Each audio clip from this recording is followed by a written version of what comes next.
Bismillahirrahmanirrahim. Assalamualaikum warahmatullahi wabarakatuh.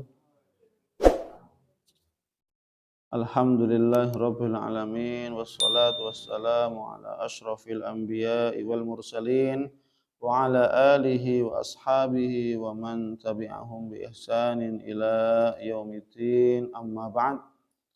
Alhamdulillah, mari kita awali majelis ilmu ini dengan masalah talabul ilmi.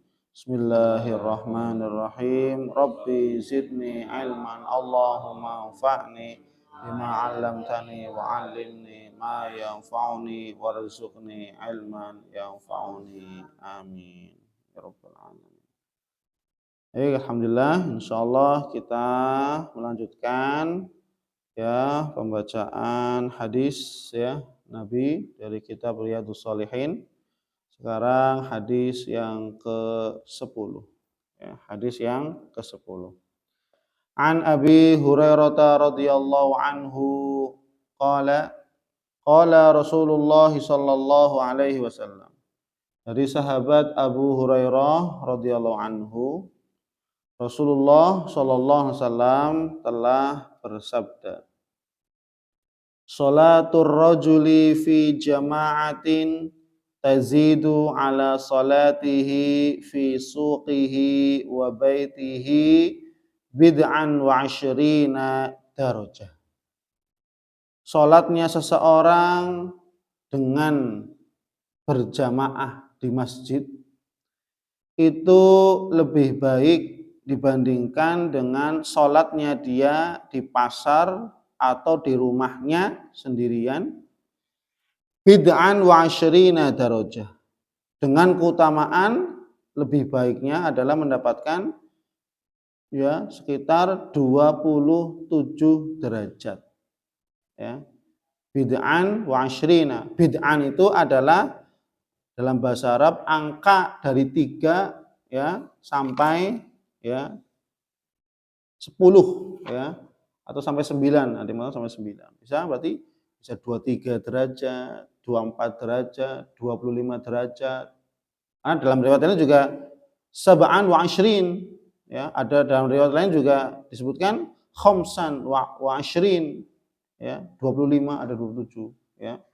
Maka kisaran itu pahala salat berjamaah antara 23 sampai yang paling banyak adalah 29 derajat.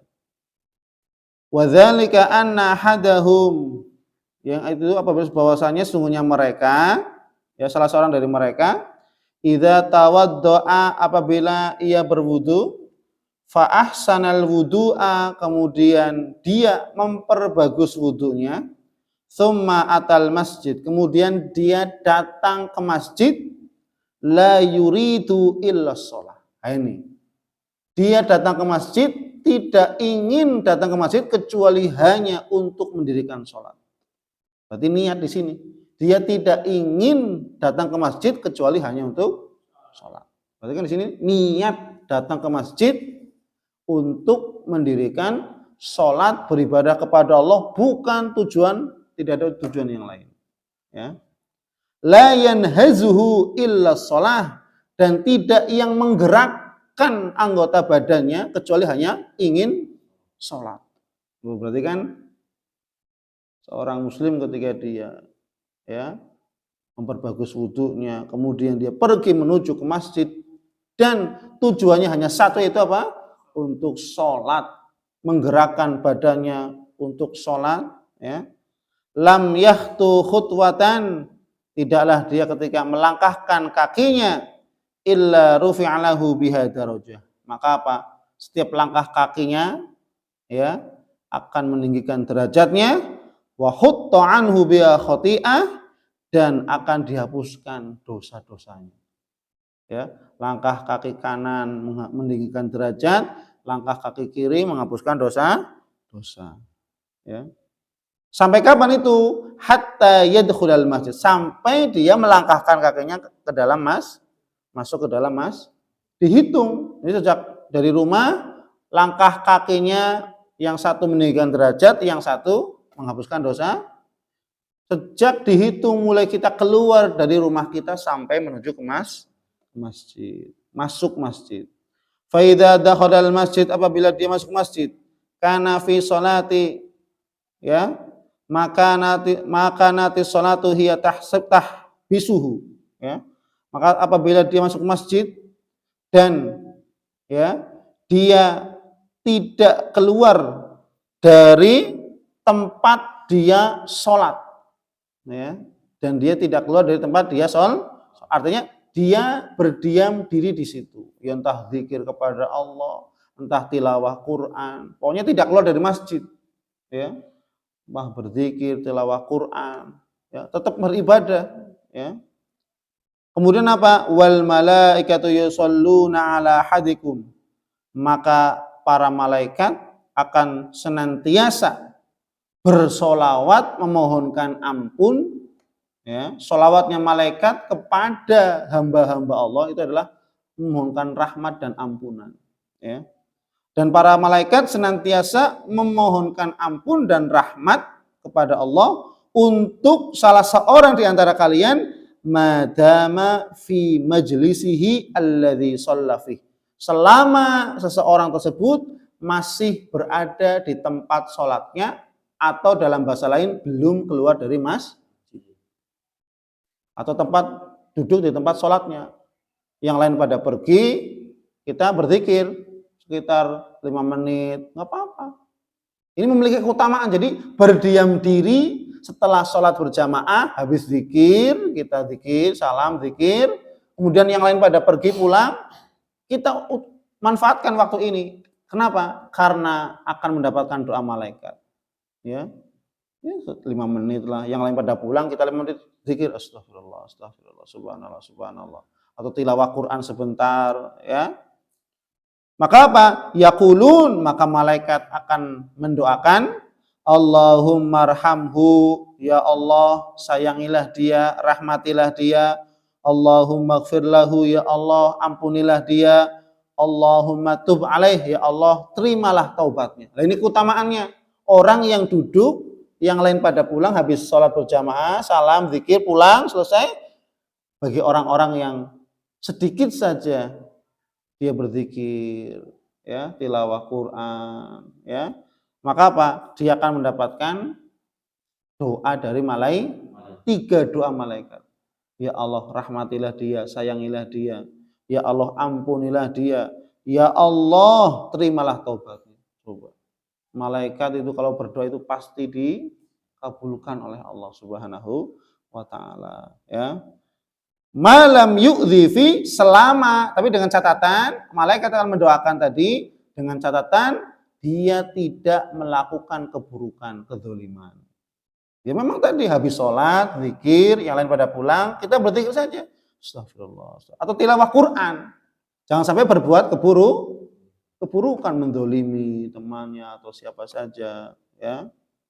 Malam yuhdits, dan selama dia masih dalam keadaan suci atau belum batal wudunya.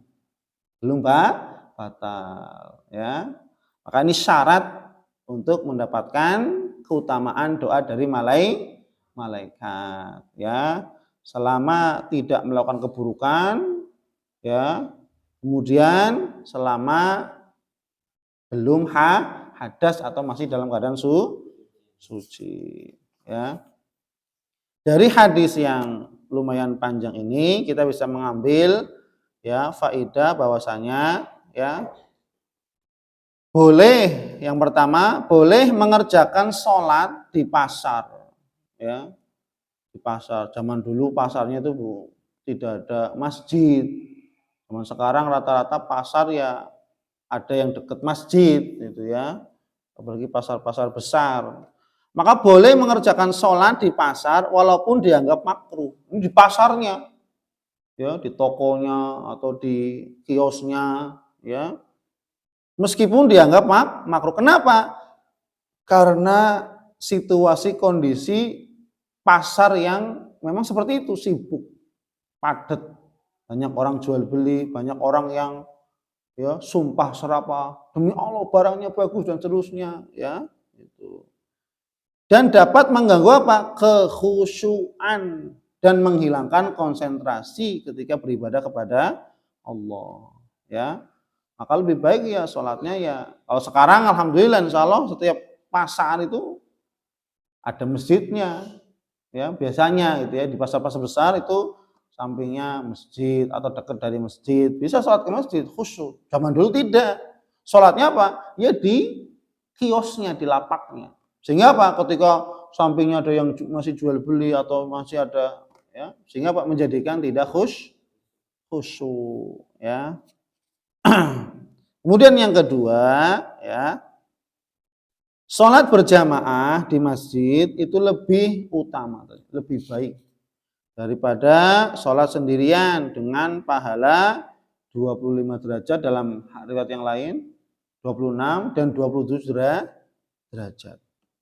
Ya, ini keutamaan yang luar biasa. Ya, ini pahalanya besar. Dan kita tidak tahu satu derajatnya itu berapa, hitungannya nggak tahu.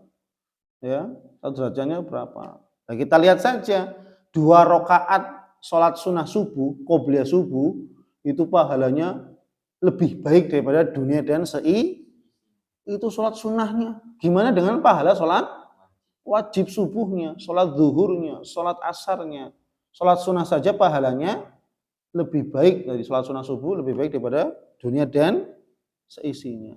Ya. Kemudian yang ketiga tadi yang terkait dengan materi adalah keikhlasan. Tujuan utama adalah dia datang ke masjid untuk sholat, bukan untuk yang lain. Jadi murni hatinya datang ke masjid untuk, ya Allah saya ingin memenuhi panggilanmu, perintahmu, yaitu sholat. Maka keikhlasan ya adalah faktor utama yang diperhitungkan dalam mengerjakan amalan.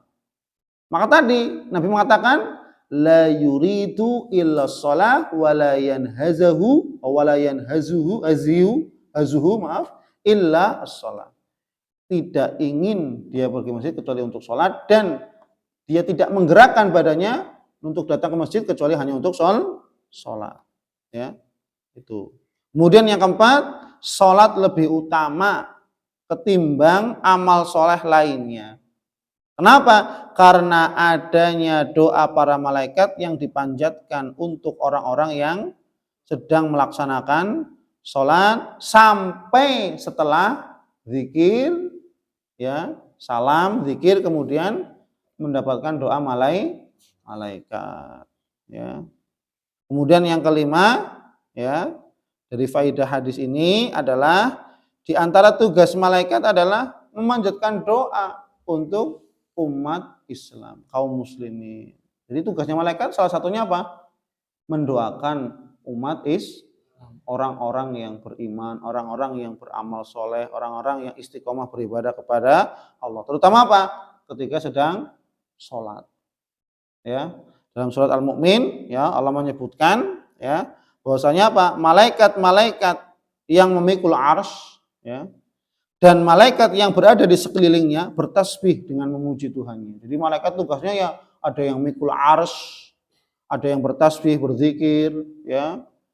Dan ada yang ditugaskan apa? Mereka beriman kepadanya serta memohonkan ampun untuk orang-orang beriman. Jadi ada malaikat yang ditugaskan untuk, ya Allah ampunilah dia ya Allah tadi, ya, memohonkan ampun untuk orang-orang yang beriman. Maka waktu yang seperti ini setelah zikir, sholat berjamaah, yang lain pada pulang, ya kita ya kalau bisa ya sebentar sajalah, semenit, 2 menit, 3 menit untuk berzikir.